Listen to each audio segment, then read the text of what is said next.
تو سلطان باہو رحمۃ اللہ علیہ کی تعلیمات کو سمجھنا اتنا آسان نہیں ہے، کیونکہ لوگوں کے نزدیک جو مرشد لوگ سمجھتے ہیں، مرشد وہ ہوتے ہیں جو اہل کرامت ہوں، جو تقدیریں بدلے. لیکن سلطان العارفین حضرت سلطان باہو رحمۃ اللہ علیہ فرماتے ہیں، خبردار ہے طالب،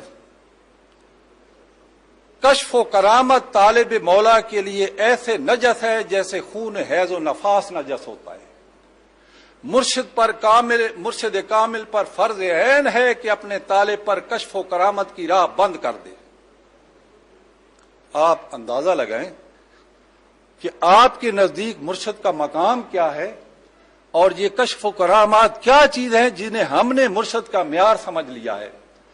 اور جو مرشد تقدیریں تبدیل کرتا ہے، آپ فرماتے ہیں تو وہ تو تسلیم سے گرا ہوا ہوتا ہے جو تقدیریں تبدیل کرتا ہے، کیونکہ ہر انسان کی تقدیر اللہ نے لکھی ہے، وہ اس کی رضا ہے. جو وہ قبول نہیں کرتا، وہ اس سے اتفاق نہیں کرتا تقدیر الہی سے اور اس میں تبدیلی کرنا چاہتا ہے، وہ تو اپنی منانا چاہتا ہے. وہ کامل کہاں سے آ گیا؟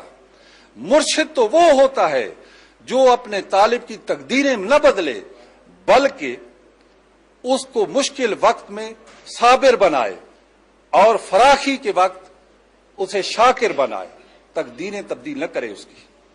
مرشد کا یہ کام ہوتا ہے. فرمایا کہ اے انسان، تیرے لیے لائے عمل کیا ہونا چاہیے، تیری طلب کیا ہونا چاہیے؟ فرمایا کہ اللہ بس، ما سوا اللہ ہوس. آپ حضور کی کوئی کتاب بھی پڑھے، اس میں بار بار آپ مراتب کا بیان کوئی شروع کرتے ہیں، تو جب اس کی تعلیم مکمل ہوتی ہے تو آخر میں فرما دیتے ہیں، ہاں یہ مراتب تو ہیں، لیکن اے طالب ان پر مغرور نہ ہو جانا. تیری منزل وہ ہونی چاہیے کہ اللہ بس، ما سوا اللہ بس، کہ میری طلب بس صرف اللہ ہی ہے، کیونکہ اللہ کی طلب کے علاوہ باقی جو طلب بھی ہے وہ ہوس ہی ہے. اللہ